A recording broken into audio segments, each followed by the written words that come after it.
अस्सलामुअलैकुम दोस्तों, कैसे हैं आप? उम्मीद है आप खैरियत से होंगे। फौजी स्टैब्लिशमेंट और supreme court chief justice Yahya Afridi बज़ाहिर नजर आ रहा है कि आमने सामने आ गए हैं और इमरान खान के मामले में दोनों के दरमियान इख्तलाफात खुलकर सामने आ रहे हैं। चीफ जस्टिस याह्या अफरीदी ने लाहौर हाईकोर्ट का जो इमरान खान की जमानत से मुतल्लिक 8 मुकदमात में फैसला था उसको कलअदम करार दिया और इमरान खान को 8 मुकदमात में जमानत दे दी। और ये तमाम 8 मुकदमात 9 में से मुतल्लिक थे। जिस रोज सुप्रीम कोर्ट ऑफ पाकिस्तान से ये फैसला आया उसी रोज डीजीआईएसपीआर का एक बयान भी सामने आया। गुज़िश्ता दिनों सीनियर सहाफी सोहेल वड़ाइच साहब ने कॉलम लिखा था 16 अगस्त को जंग अखबार में। उन्होंने कॉलम लिखते हुए अपनी जो मुलाकात थी फील्ड मार्शल आसिम मुनीर के साथ उसकी रोदात शेयर की थी। लेकिन अब 5 दिन के बाद डीजीआईएसपीआर ने उस कॉलम की और सोहेल वड़ाइच साहब की जो खबर थी उसकी तरदीद की। उस कॉलम के मंजर-ए-आम पर आने के बाद ये चमगोइयां ये बातें हो रही थी और इस हवाले से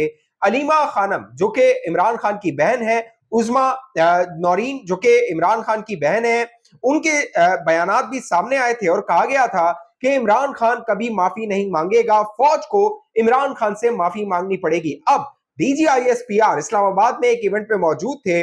जिस वक्त डीजीआईएसपीआर इस इवेंट पे तलबा और तालिबात के साथ गुफ्तगू कर रहे थे, उसी एन वक्त सुप्रीम कोर्ट ऑफ पाकिस्तान का 3 रुकनी बेंच फैसला कर रहा था कि इमरान खान को जमानत दी जाए या नहीं दी जाए। लेकिन चीफ जस्टिस याह्या अफरीदी की चैम्बर में सलमान सफदर जो कि इमरान खान के वकील हैं उनके साथ मुलाकात हुई और उस मुलाकात के बाद दोस्तों चीफ जस्टिस ने इमरान खान को जमानत देने का जो फैसला था उसका ऐलान कर दिया। अब DG ISPR general lieutenant general Ahmad Sharif Chaudhry उन्होंने बाकायदा एक मुलाकात की institute of art and design Islamabad में F11 में ये इंस्टीट्यूट है, वहां पर वो गए हुए थे। लेकिन इस मुलाकात के बाद 4 जो सहाफी यहां पर मौजूद थे उन्होंने डीजीआईएसपीआर से चंद सवालात किए और वो जो सवालात का महवर था वो सोहेल वड़ाइच साहब का वो कॉलम था जिस हवाले से सोहेल वड़ाइच साहब मुतवातर एक सीरीज लिख रहे थे कॉलम्स की और दावा कर रहे थे कि फील्ड मार्शल के साथ उनकी 2 घंटे मुलाकात हुई है।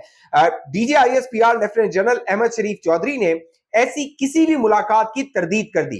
4 सहाफी जो या इस मुलाकात में थे, जियो न्यूज से वकार सत्ती थे, समा टीवी से सुमेरा खान थी, एक्सप्रेस न्यूज से जावेद चौधरी साहब थे, ARY न्यूज से हसन अयूब थे। और हसन अयूब ने भी सोहेल वड़ाइच से मुतल्लिक सवाल किया था कि उन्होंने कॉलम लिखा है और कहा है कि फील्ड मार्शल ने मुतालबा किया है अगर माफी मांग ली जाए तो मामला तय हो सकते हैं, मामला सुलझ सकते हैं। लेकिन डीजीआईएसपीआर ने सिरे से इस बात से इनकार कर दिया कि सोहेल वड़ाइच का ना कोई इंटरव्यू हुआ है, ना ही उनकी फील्ड मार्शल से जो वन ऑन वन मुलाकात है वो हुई है। अब यहां पे सवाल ये पैदा होता है कि फौजी तर्जुमान 5 दिन के बाद इस मामले की तरदीद क्यों कर रहे हैं, क्योंकि सोशल मीडिया पे ये बातें गर्दिश कर रही थी, बाकायदा अखबार में कॉलम छप चुका था, सोहेल वड़ाइच साहब दावा कर चुके थे और उस कॉलम के बाद मुतवातिर रोजाना की बुनियाद में सोहेल वड़ाइच साहब कॉलम्स लिख रहे थे और उन मुलाकातों में जो कुछ हुआ था उसका जिक्र कर रहे थे। अब 5 दिन के बाद डीजीआईएसपीआर से जब साफियों ने सवाल किया,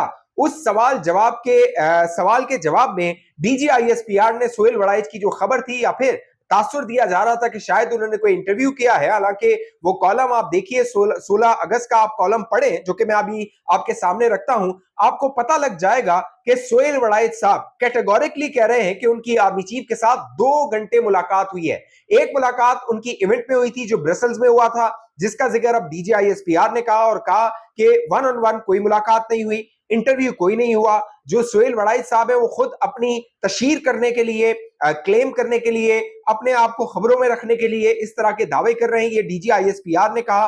और उन्होंने कहा उनका जो इदारा है उनको जिम्मेदारी का सबूत देना चाहिए। डीजीआईएसपीआर ने कहा नहीं, ब्रसल्स में जो सोहेल वड़ाइच से या उस इवेंट में जनरल फील्ड मार्शल की जो बातचीत हुई थी ओवरसीज पाकिस्तानियों से, वहां ना तहरीक इंसाफ का जिक्र हुआ, ना इमरान खान का जिक्र हुआ और ना ही कोई माफी का जिक्र हुआ था। अब सोहेल वड़ाइच साहब को तो डिस्क्रेडिट करने की कोशिश की है डीजीआईएसपीआर ने, लेकिन डीजीआईएसपीआर से एक सादा सा सवाल बनता है कि 5 दिन के बाद आपने सवाल के जवाब में इस बात की तरदीद क्यों की?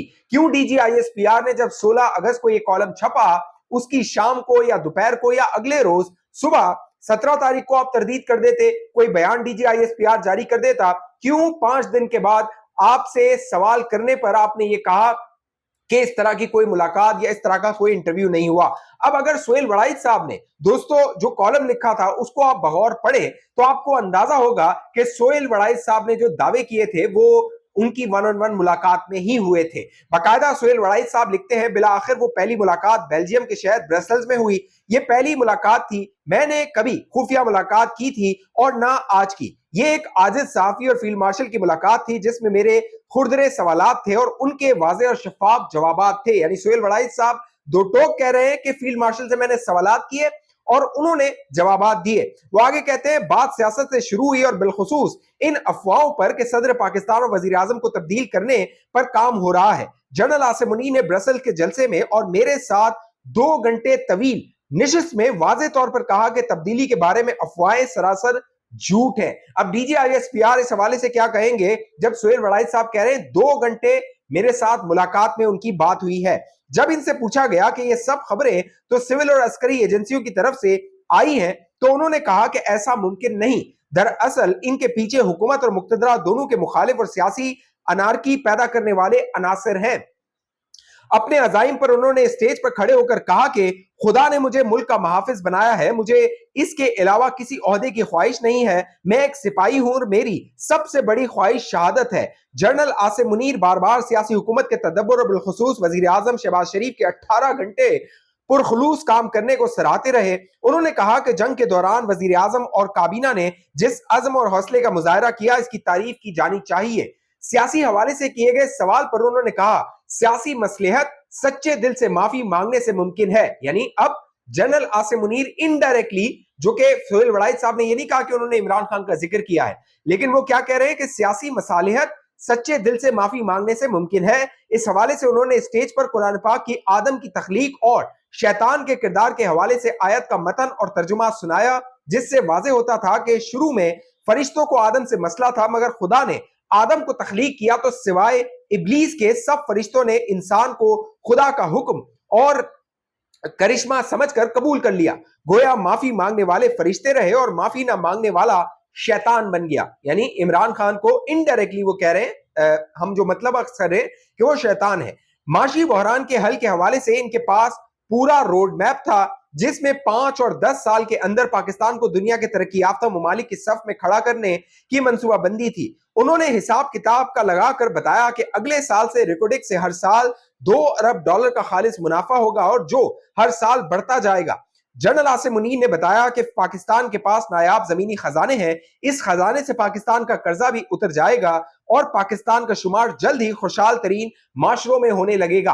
अब DGISPR को मेरा ख्याल है कि इस पूरे कॉलम की तरदीद करनी चाहिए थी 17 अगस्त को या फिर 16 अगस्त को, जब ये कॉलम छपा था दिन में या शाम के वक्त वो इसकी तरदीद करते, लेकिन उन्होंने तरदीद नहीं की। तो ये एक बुनियादी सवाल है कि क्यों तरदीद नहीं की गई। अब जो चीफ जस्टिस जो DGISPR है वो तो आप वाज़ेह तौर पे कह रहे हैं कि जो 9 मई के सहूलतकार हैं, मास्टरमाइंड हैं, उनको कैफरे किरदार तक पहुंचाया जाएगा। लेकिन सुप्रीम कोर्ट से जो फैसले आ रहे हैं, देखिए सुप्रीम कोर्ट में जो 8 मुकदमात थे, जो फौजी स्टैब्लिशमेंट थी उसकी नजर थी। अब इमरान खान का एक मुकदमा रह गया है, अलकादिर ट्रस्ट वाला, इस्लामाबाद हाई कोर्ट में उसकी कब समात होगी। इस हवाले से जो सलमान सफदर हैं जो कि इमरान खान के वकील हैं, उन्होंने चीफ जस्टिस से चैम्बर में मुलाकात की है। और दोस्तों सलमान सफदर ने बताया कि इस मुलाकात में जो प्रोसिक्यूटर जनरल पंजाब थे जुल्फिकार अब्बास नकवी, वो भी मौजूद थे, दीगर लोग भी मौजूद थे। और इस मुलाकात में सलमान सफदर के मुताबिक उन्होंने चीफ जस्टिस से कहा कि इमरान खान के साथ ज्यादती हो रही है, बुशरा बीबी के साथ ज्यादती हो रही है। जो इस्लामाबाद हाईकोर्ट के चीफ जस्टिस हैं जस्टिस सरफराज डोगर, वो मुकदमा नहीं लगा रहे हैं जो अलकादिर ट्रस्ट की अपीलें हैं उन पर, क्योंकि इस्लामाबाद हाईकोर्ट फैसला करेगा।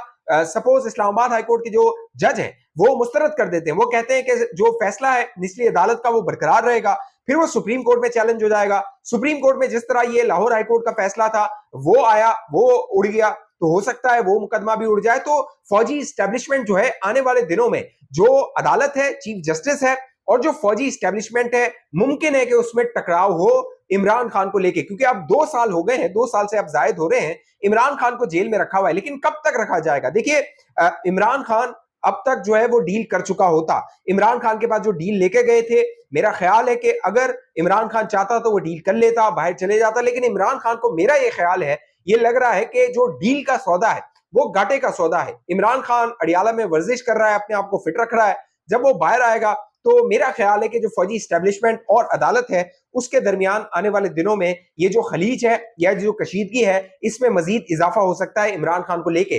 अब सवाल ये है कि क्या लेट सपोज कि अगर जो कह लीजिए ये वाला केस है कह लीजिए अलकादिर वाला वो लग जाता है और वो सुप्रीम कोर्ट उसको भी उड़ा देती तो क्या इमरान खान बाहर आ जाएगा? नहीं, जवाब नहीं है, क्योंकि उसकी वजह ये कि अब जीएचक्यू का हमला केस है, उसका फैसला आने वाला है, मुमकिन है उसमें 10 साल से 14 साल उसमें सजा हो जाए और फिर इमरान खान की जो अपीलें हैं वो लटक जाए। लेकिन ये जो कह लीजिए कि जंग है अदालत की, सुप्रीम कोर्ट की, फौजी स्टैब्लिशमेंट और इमरान खान की, अब देखना है इसमें जीतता कौन है, क्योंकि अब बजाय नजर आ रहा है क्योंकि जो जस्टिस याया अफरीदी थे, देखिए जस्टिस याया अफरीदी जो थे उन पर एक बड़ा प्रेशर है, बड़ा दबाव है, इन द सेंस कि जस्टिस याया अफरीदी की ये एक शोहरत रही थी कि वो एंटी इस्टेब्लिशमेंट है, वो इस्टेब्लिशमेंट के दबाव में नहीं आते।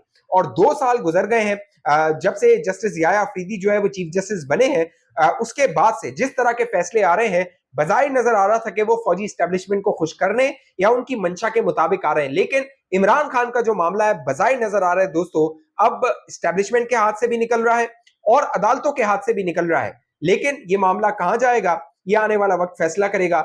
आपकी इस हवाले से जो भी राय नीचे कमेंट कीजिए। अब तक ये चैनल आपने सब्सक्राइब नहीं किया जरूर सब्सक्राइब कीजिए, साथ घंटी का निशान उसको दबाइए, वीडियो को लाइक कीजिए, शेयर कीजिए, फेसबुक पे देखने वाले दोस्त पेज को लाइक फॉलो करके इस वीडियो को लाजमी शेयर कीजिए। अगली वीडियो तक मुझे इजाजत दीजिए, अपना ख्याल रखिएगा।